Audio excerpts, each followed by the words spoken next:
there. Good morning, good afternoon, or good evening, whenever it is that you are watching this video. So this is the third video in our series of videos for Chapter 7, 7.3, Gaseous Exchange and Control in Plants.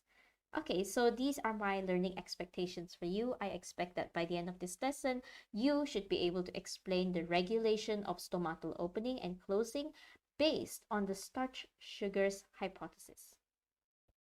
So let's talk about gaseous exchange. How does respiratory gases enter the plant and exit the plant? This gaseous exchange will mainly occur in stomata.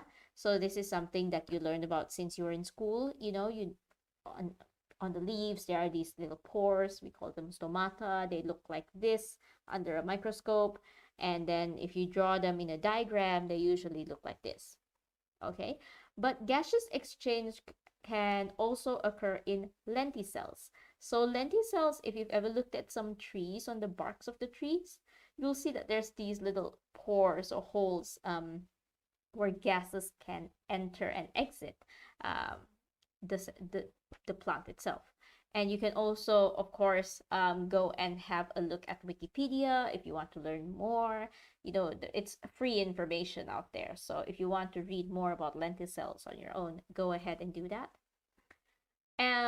For our video right now, we're going to focus more on the structure of stomata. So let's look at this stomata. A stomata is a pore surrounded by two guard cells. So we can see here the nicely colored ones are the guard cells. And above the guard cells, they are kidney-shaped or bean-shaped. They contain chloroplasts.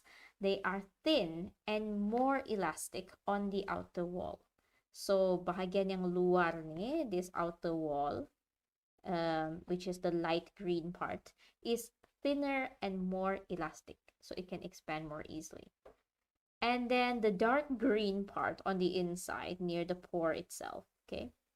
Yang dark green to, yang hijau gelap to, that is thick and less elastic. So this is the thick and less elastic inner wall. So the guard cells will control the diameter of the stomata by changing its shape. It is the guard cells that changes its shape and then basically control how big or how small the stomata will be.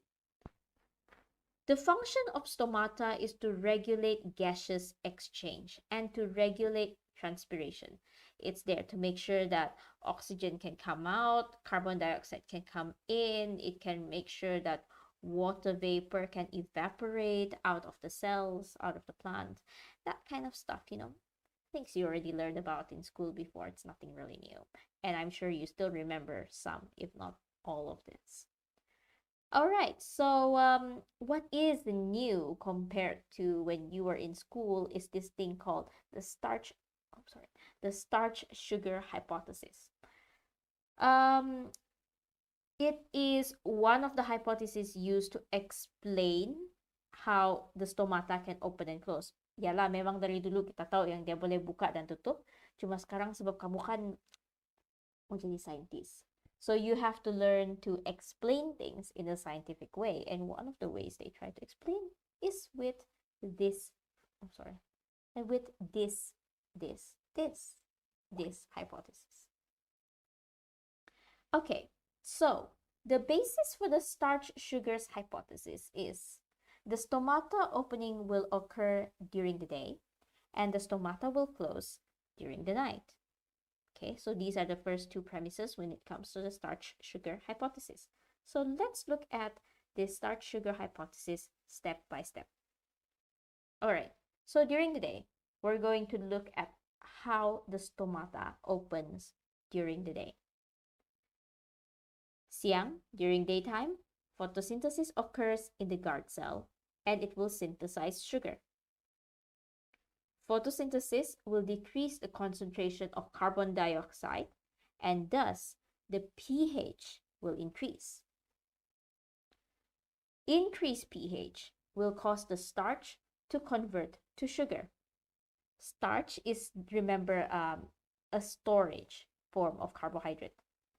When there is higher pH, that storage starch will be taken out and converted into soluble sugars. Daripada benda yang kita simpan, bungkus bagus-bagus, kita keluarkan, dia akan jadi soluble. So now you have sugar from photosynthesis and sugar from conversion of starch. You have sugar accumulating in the guard cell. Since sugar is soluble, it will decrease the water potential of the guard cell. Decreased water potential means water will diffuse into guard cell from subsidiary or surrounding cells by osmosis. As water enters, the guard cell will become turgid and the stomata will open. So these are the steps that explain how photosynthesis leads to decreased carbon dioxide concentration, leads to higher pH level, leads to conversion of starch into sugar, leads to accumulation of sugar, decreased water potential, and then therefore osmosis, cell becomes turgid, stomata opens. That is the starch-sugar hypothesis. Now, the starch-sugar hypothesis will also explain how the stomata will close. So, we'll talk about how it's night, okay? Tadi siang, sekarang malam. During the night, photosynthesis does not occur in the guard cell, and thus the concentration of carbon dioxide will increase, and there will be a decrease in the pH. More carbon dioxide, more acidic. So therefore, decrease in pH. The sugar in the guard cell will be converted to starch. When it is low pH, sugar is converted into starch. Starch is insoluble, and thus it will increase the water potential of guard cells. Water will diffuse out from the guard cell to subsidiary cells by osmosis. And since it lost water, the guard cell will become flaccid. When it is flaccid, the stomata will close. So those are the steps that lead to the closing of stomata. No photosynthesis, higher concentration of carbon dioxide, lower pH, sugars are converted into starch. Since starch is insoluble, there is less sugars in the guard cells. The water potential of the guard cells increase. Water diffuses out from guard cells to surrounding cells by osmosis. Guard cells become flaccid and the stomata will close. Just try to remember the structure and the steps that lead to opening or closing of stomata. All right, so the starch-sugar hypothesis is not complete or perfect. There are other theories that are used to explain how the mechanism of stomata opening is. This is a link that leads you to 4 of those theories, including the starch-sugar hypothesis.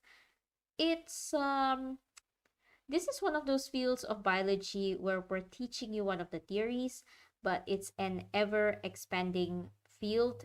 People are still researching it, and maybe if you are interested, you might become one of the people researching it someday as well. All right, so it's not just those sciencey science peoples. The people who write your textbook are also looking at different hypotheses. The Campbell biology textbook focus more on the role of potassium ions rather than soluble sugars in mechanism of stomatal opening. They also mention that the 3 cues or 3 stimuli that contribute to stomatal opening at dawn are light, carbon dioxide depletion, and also an internal clock in the guard cells. So the sugar and the carbon dioxide level is not everything. There are other factors that play a role in how the stomata opens and closes. If you would like to learn more about how those potassium ions play a role in stomatal opening and closing, do have a watch on Sir Masrizan's video that is posted in BioKML. Have a read, have a listen. If you understand it, that's great. If you don't, that's fine. Just try to understand the starch-sugar hypothesis. If you want to learn more about the starch-sugar hypothesis, or if my explanation is a bit unclear, feel free to watch this video on Mechanism of Stomatal Movement by Professor Christine Sara Abraham. She is from the CMS College, Kottayam, and her videos are pretty good. It's quite easy to understand and follow. Do have a watch if you want to learn more. All right, so before I finish this video, let us have a quick conclusion and run through. When it comes to the starch-sugar hypothesis, we are looking at how photosynthesis, whether it is happening or not, leads to changes in the carbon dioxide concentration that will lead to change in the pH level. And then either starch will convert into sugar or sugar will convert into starch. There will be change in the water potential of the guard cell. There will be osmosis. The guard cell will either become turgid or flaccid, and then it will either open or close the stomata. So let us look at this. During the day, you will have photosynthesis. Your carbon dioxide concentration will decrease.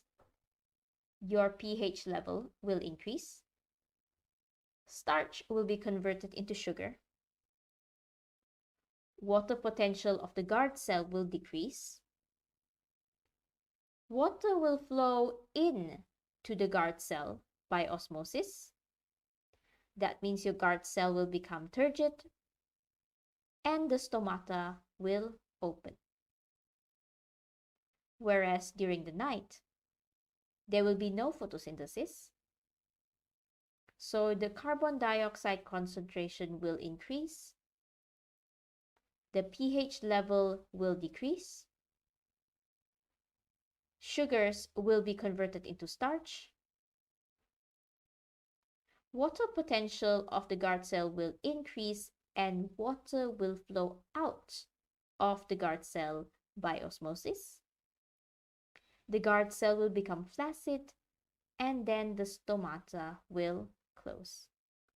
So that is it. That is a quick conclusion on how the starch-sugar hypothesis works. Okay, so what should you do now? Try to draw a flow chart of the starch-sugar hypothesis of stomatal control. So what I mean is, try to do this, tapi buat satu flowchart asing untuk daytime, satu flowchart asing untuk nighttime. Coba buat macam ni. Di nota kamu sendiri. So try to draw out that flowchart if you want, if it helps you. Find a friend or your roommate if you get along well. Find someone to explain this and discuss it with. I'm not sure if you will have to write an essay on this, but at least if it comes out in objective questions, if it comes out in structure questions, tidaklah kamu stuck, you know. Okay, so that is it from me. Thank you very much for your time and your attention. And I do hope to see you guys again soon. Until then, goodbye and happy learning. I'll see you.